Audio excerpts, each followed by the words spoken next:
नूरा Fatehi film अभिनेत्री हैं, वो एक मुस्लिम समाज से आती हैं और फिर इस तरह की अश्लीलता समाज में परोसना, जिसका सीधा सीधा कुरान में ऐसे लोगों के लिए हुक्म है कि ये बेहयाई और इस तरह की अश्लीलता फैलाने वालों के लिए दर्दनाक अजाब है और इसे गुनाहे कबीरा भी बताया है। फतवा जारी हो या ना हो, इस पूरे मामले ने अब एक नया मोड़ ले लिया है, जहां एक तरफ कुछ लोग इस गाने को पूरी तरह से अश्लील और समाज के खिलाफ बता रहे हैं, वहीं दूसरी तरफ एक बड़ी संख्या में लोग इसे सपोर्ट और इसे एक एंटरटेनमेंट कह करके बचा भी रहे। ऐसे में दोस्तों सिर्फ एक गाने तक ये विवाद नहीं रह जाता, बल्कि अब ये आस्था बनाम अभिव्यक्ति की लड़ाई बन चुका है। इसी बीच यूपी के अलीगढ़ से एक बड़ा बयान सामने आता है, जहां मुस्लिम पर्सनल दारुल इफ्ता के शाही चीफ मुफ्ती मौलाना चौधरी इफ्राहिम हुसैन ने इस गाने पर फतवा जारी कर दिया।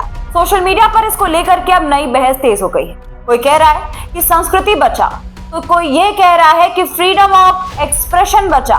दोस्तों, भारत में आज एक बार फिर वही पुराना सवाल आकर के खड़ा हो गया है कि क्या मनोरंजन की सीमा होनी क्या चाहिए और क्या किसी की धार्मिक भावनाओं की सीमा है, क्योंकि जब जब ये दोनों आपस में टकरा जाते हैं तब तक देश इस तरह के विवाद में फंस जाता है। नमस्कार, आप देख रहे हैं बक्कई चौक और मैं हूं आपके साथ गरिमा।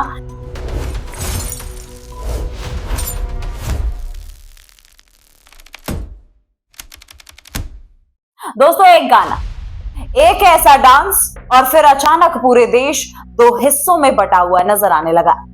ये पहली बार नहीं हो रहा, लेकिन इस बार मामला थोड़ा ज्यादा गर्मा गया है, क्योंकि इस बार निशाने पर है बॉलीवुड की मशहूर डांसर और एक्ट्रेस नोरा फतेही। जी हाँ, Kannada film KD the devil का गाना सर के चुनर तेरी रिलीज क्या हुआ कि विवादों का तूफान ही खड़ा हो गया और अब इस विवाद ने एक नया मोड़ ले लिया है।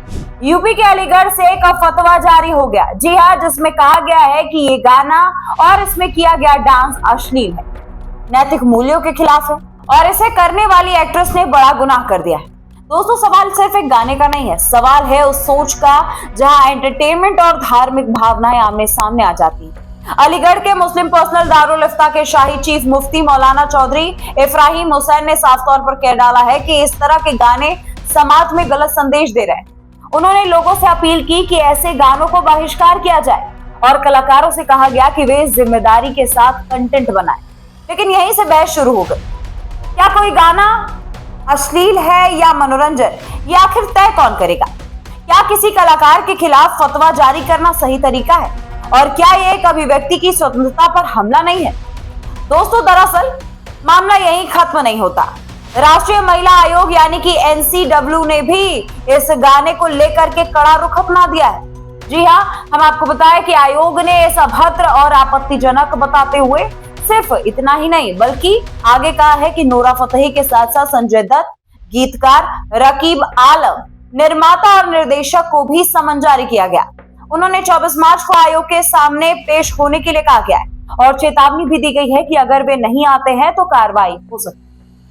यहाँ तक कि राष्ट्रीय मानवाधिकार आयोग यानी कि NHRC ने भी इस गाने को लेकर के नोटिस जारी कर दिया है और कुछ सामाजिक कार्यकर्ताओं ने भी पुलिस में शिकायत भी दर्ज करा दी। मतलब ये जो गाना है, इस पे बहुत बड़ा आपत्ति एक वर्ग कर रहा है और ज्यादातर इस गाने को लेकर के लोगों में गुस्सा ही है।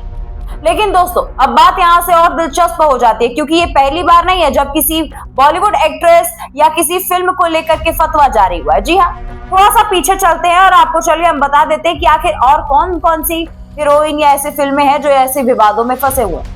सबसे पहले बात कर लेते हैं दीपिका पादुकोण की। जी हाँ, फिल्म पद्मावत के दौरान उनके खिलाफ ना सिर्फ फतवा जारी हुआ था बल्कि सिर काटने तक की धमकियां दे दी गई थी। फिर नाम आता है प्रियंका चोपड़ा का। उन्होंने एक मैगजीन के लिए फोटो शूट कराया था, तब भी कुछ धार्मिक संगठनों ने इसे अश्लील बताते हुए उसका विरोध जताया। मालिका शेरावत, जिन्हें उनके बोल्ड सीन के लिए कई बार निशाना बनाया गया और धार्मिक भावनाओं के नाम पर उनके साथ विरोध प्रदर्शन भी हुआ। और इसके बाद नाम आता है सनी लियोनी का, जिन्होंने फिल्मों में काम करने को लेकर के कई बार फतवा और विरोध का सामना किया।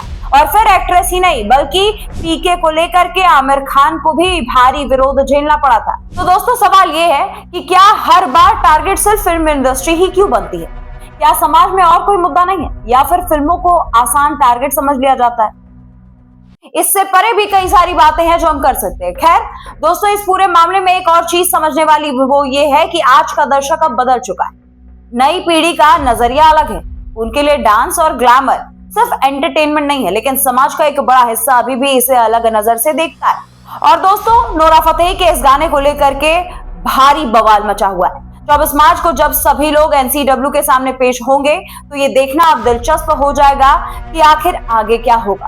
क्या इस गाने पर कोई बैन लगेगा? क्या कलाकारों के खिलाफ कार्रवाई होगी या फिर ये मामला भी बाकी विवादों की तरह धीरे धीरे शांत हो जाएगा? दोस्तों, हम आपको बताएं कि नोरा फतेही को जब इस पूरे बवाल के बारे में पता चला तो नोरा फतेही ने भी एक अपना बयान जारी किया है, जहां पर उन्होंने बताया है कि उन्हें पता ही नहीं था कि इसका हिंदी में डब का ये अर्थ निकलेगा। उनसे जो वीडियो है वो शूट जब हुआ था तब उनसे कन्नड़ लैंग्वेज में वो गाना था जब उनकी शूटिंग हुई थी, और उन्होंने ये जो शूटिंग है वो 4 साल पहले ही खत्म कर ली थी। फिलहाल माहौल बहुत ज्यादा गरमाया हुआ है और नोरा फतेही को लेकर के फतवा भी जारी हो गया है। अब देखने वाली बात ये होगी कि आखिर 24 मार्च को क्या रिजल्ट सामने आता है। फिलहाल दोस्तों, आज के लिए बस इतना ही। आप इस पूरे मैटर को आखिर कैसे देखते हैं और इस पे आपकी क्या राय है, कमेंट सेक्शन में लिखना मत भूलिएगा। नमस्कार। This video is sponsored by Ram Ram Group of Companies, co-sponsored by Nature House and Bhaiya Ji Silver Coated Ilaichi.